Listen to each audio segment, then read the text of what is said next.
Oi, gente! Para finalizar a semana, a gente vai falar do CONFEA, que é o Conselho Federal de Engenharia e Agronomia.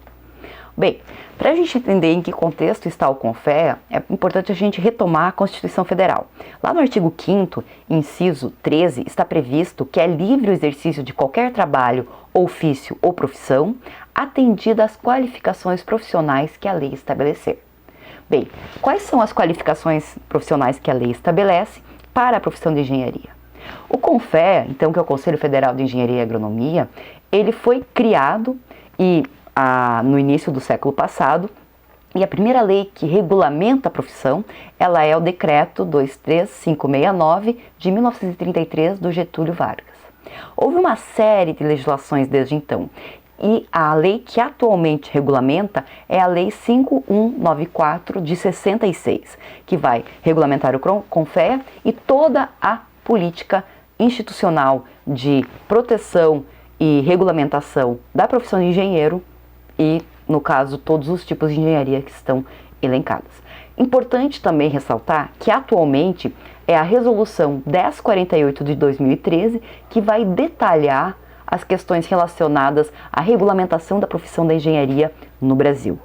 No material de vocês também tem toda a legislação que vai tratar e que vai ter incluído ao longo do tempo as profissões da área da engenharia dentro do CONFEA.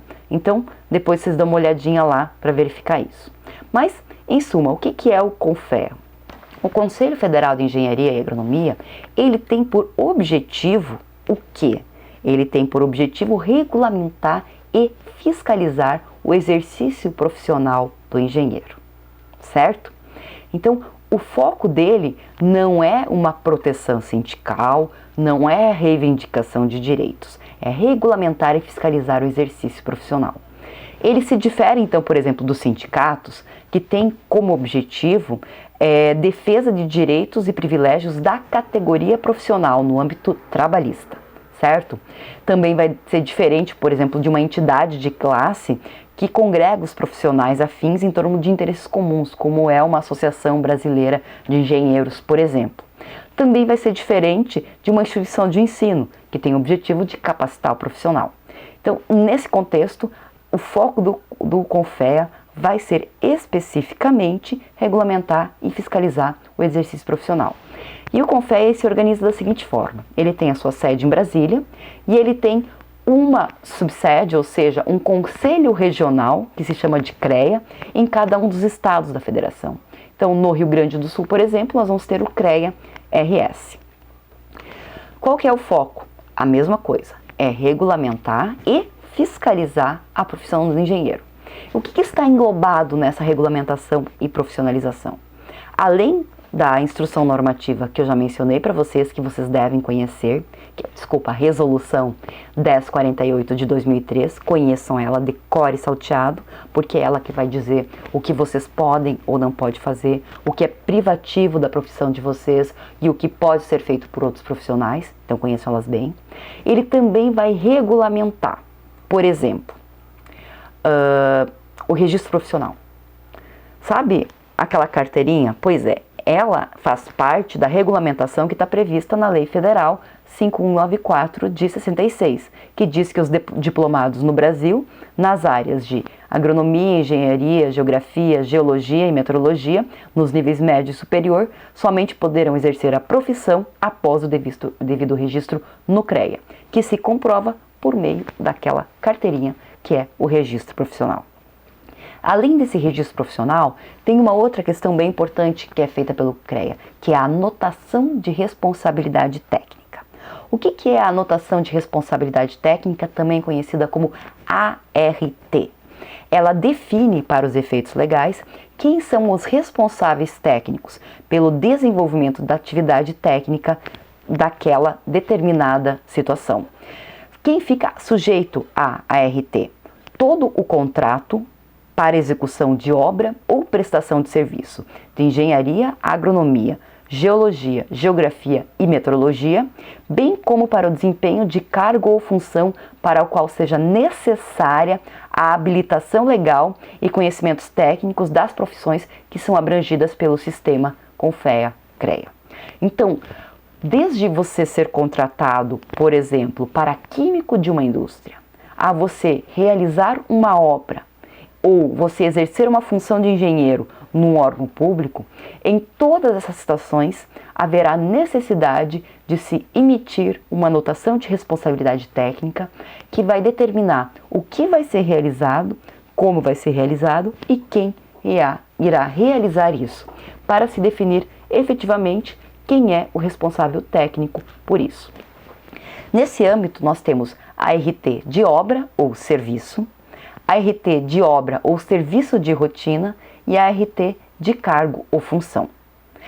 Essas ARTs, cada uma então com a sua especialidade, devem ser registradas antes do início do trabalho, para que quando eu tiver a obra em andamento, por exemplo, a responsabilidade técnica já esteja clara e se houver algum tipo de acidente ou alguma irregularidade, eu saiba quem eu devo acionar.